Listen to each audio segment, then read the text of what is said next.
பாடலாசிரியர் பா விஜய் அவர்கள் நம்முடன் தொலைபேசி இணைப்பில் வந்திருக்கிறார். அவரிடம் பேசலாம். வணக்கம் திரு பா விஜய், இணைப்பில் வந்ததற்கு நன்றி.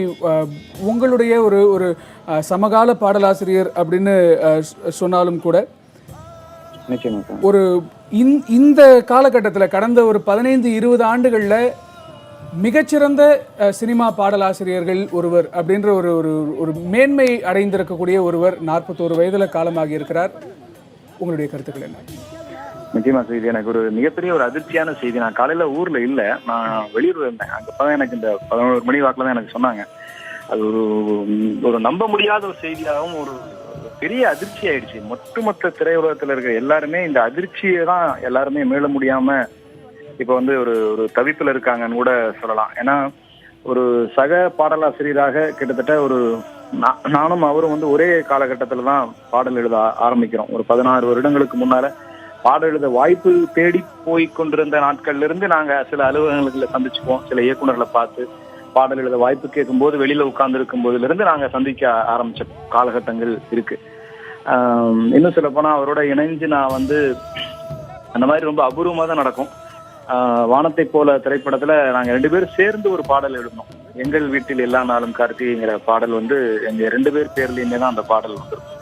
அதுல 2 பேருடைய வரிகளுமே 2 பேர் சேர்ந்து எழுதின பாட்டு அப்படிங்கிறது ரொம்ப அபூர்வமான விஷயமாக இருக்கும். அதே போல இப்ப சமீபத்துல ஒரு 3-4 மாதங்களுக்குள்ள நானும் அவரும் இயக்குனர் சேகரம் பாரதி ராஜா சார் 3 பேரும் பெங்களூர்ல ஒரு நிகழ்ச்சிக்கு தமிழர்கள் மத்தியில இருந்த நிகழ்ச்சிக்கு போயிட்டு அந்த சுவடுகள் கூட இன்னும் மறையில மனசுல இருந்து. வந்த உடனே அவருக்கு குழந்தை பிறந்தது, பெண் குழந்தை.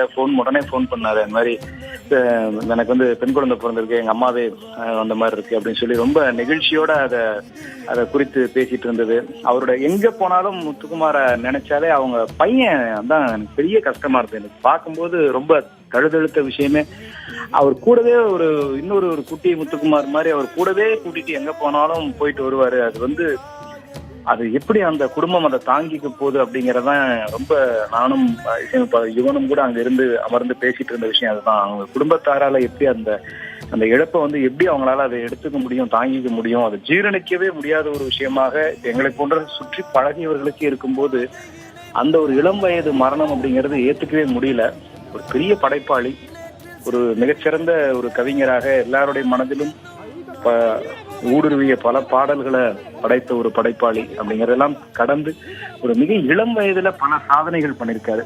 இன்னும் இவ்வளவு பண்ண வேண்டிய பயணங்கள், தூரங்கள், இலக்கியங்கள் எவ்வளவோ அவருக்குள்ள இருக்கு. அதெல்லாம் வெளிவராம காலம் அவர் பறிச்சிருச்சு அப்படிங்கும் போது அதை சத்தியமா அதை ஜீரணிக்க முடியல. அது பெரிய ஒரு அதிர்ச்சியா இருக்கு சார். அதுதான் அந்த சில பேருடைய மரணம் நமக்கு ஜீரணிக்க முடியும். அவங்க வாழ்ந்த வாழ்க்கை, அவங்க அடைந்த தூரம், தொலைவு, ஆயுள் இதெல்லாம் பார்க்கும்போது சில பேருடைய மரணங்கள் ஏற்றுக்கொள்ள முடியும். ஓகே, எல்லாருமே இவ்வளவு தூரம் கடந்து வந்திருக்காங்க அப்படி. ஆனா இது ஒரு மிகப்பெரிய தொலைவு இன்னும் இருக்கு. அவரால் செய்ய முடியும், அவ்வளவு கனவுகள் இருக்கு.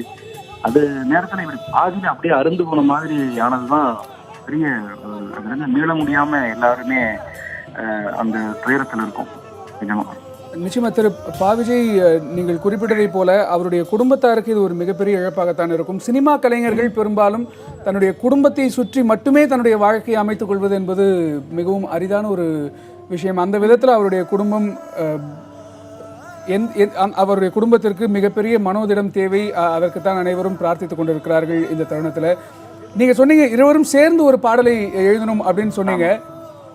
அது எப்படி சாத்தியப்பட்டுச்சு? 2 பாடலாசிரியர்கள் ஒரே பாடலை எழுதும் போது உங்களுக்குள்ள எதுவும் வாக்குவாதங்கள் அந்த மாதிரி எதுவும் வரலையா? யார் விட்டு கொடுத்தார்கள்? எப்படி அது சாத்தியப்பட்டது? அது எப்படி நடந்ததுன்னா, அது அதுக்கு முன்னாலே நாங்க நிறைய தூரம் நான் சொன்னேனே, நிறைய அலுவலகங்கள்ல நாங்க ஒன்னும் வாய்ப்பு தேடி போவோம். ஒரே இயக்குனர்கிட்ட வாய்ப்பு கேட்டு காத்திருப்போம். அப்படி சேரன்ல இருந்து நிறைய டைரக்டர்ஸ் நாங்க சந்திச்சு பார்க்கும்போது இயக்குனர் விக்ரமன் அவருடைய படத்துல எங்களுக்கு அந்த வானத்தை போல படம் வாய்ப்பு கிடைச்சது. அதுல என்ன ஆயிடுச்சுன்னா, அந்த டியூன் பாடல்கள் எழுதுறதுக்கு தரப்பட்டது. அவரும் அந்த பாட்டை எழுதணும்னு ஆசைப்பட்டார், நானும் ஆசைப்பட்டேன். அப்ப விக்ரமன் என்ன சொன்னாருன்னா, நீங்க 2 பேரும் எழுதுங்க, யாரு நல்லா எழுதிருக்கீங்களோ அதை வச்சுக்குவோம் அப்படின்னு சொல்லி. அதுக்கு பிறகு 2 பேருமே உட்கார்ந்து எழுதி, அவரும் ஒரு பக்கம் எழுதுறாரு, நான் ஒரு பக்கம் எழுதுறேன். ஆரம்ப காலகட்டம் சொல்றேன். இதெல்லாம் 1999 இந்த விஷயம் நடக்குது. 17 வருஷத்துக்கு முன்னால நடந்த விஷயம் சொல்றேன்.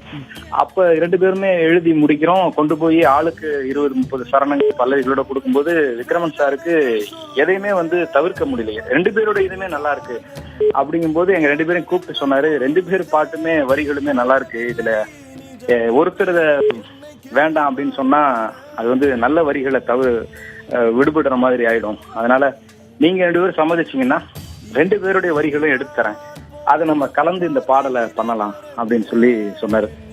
அதுக்கப்புறம் 2 பேருமே ஒரு சட்டத்துல பேசிக்கிட்டு வாக்குவாதம்லாம் ஒன்றும் பண்ணிக்கல. ஏன்னா அப்ப 2 பேருமே ஆரம்ப காலகட்டங்கிறதால பாடல் வேணும், வாய்ப்பு வேணும், வெற்றி வேணும்னு பெரிய தேடல் தாகத்துல இருந்த சமயம். அப்ப 2 பேருமே அதை சம்மதிச்சு, பரவாயில்ல சார், இந்த படத்துல எங்க பாட்டு இருந்தா போதும் அப்படின்னு சொல்லி அப்புறம் 2 பேருடைய வரிகள்லையும் கொஞ்சமா பல்லவி சரணம் இப்படியா தேர்வு பண்ணி அதை ஒருங்கிணைச்சு அந்த பாடலை பதிவு. அந்த கேசட்ல அப்பெல்லாம் கேசட் தான் வரும். அப்ப அந்த கேசட்ல கூட 2 பேருடைய பேருமே இருக்கும். நான் முத்துக்குமார், பா விஜய்னா 2 பேர் பேர் இருக்கும். அது மட்டும் இல்லாம முத்துக்குமாருக்கு என்ன ஒரு நல்ல ஒரு பழக்கம்னா, ஒரு நல்ல பாட்டு யார் சக கவிஞர்கள் எழுதினாலும் தானா வலிவிக்கு போன் பண்ணி அந்த பாட்டு கேட்டேன். நான் கார்ல போயிருக்கும்போது கேட்டேன். பெரும்பாலும் பயணத்திலே இருப்பாப்ல. ஏதாவது எழுதணும்னா நான் கேள்விப்பட்ட வரைக்குமே இங்க ஒரு பாடல் எழுதணும்னா உட்காந்து ஒரு ரூம்க்கு அறைக்குள்ள எழுதுறதுங்கிறது அவர்கிட்ட பார்க்க முடியாது. அப்படி எங்கேயாவது பயணத்துல அப்படியே கார் எடுத்துட்டு அப்படியே பாண்டிச்சேரி பக்கமா இல்ல மகாபலிபுரம் அப்படியே போய் பயணத்திலேயே எழுதிட்டு திரும்பி இறக்கி விட்டுருவாப்ல டைரக்டர் சார்.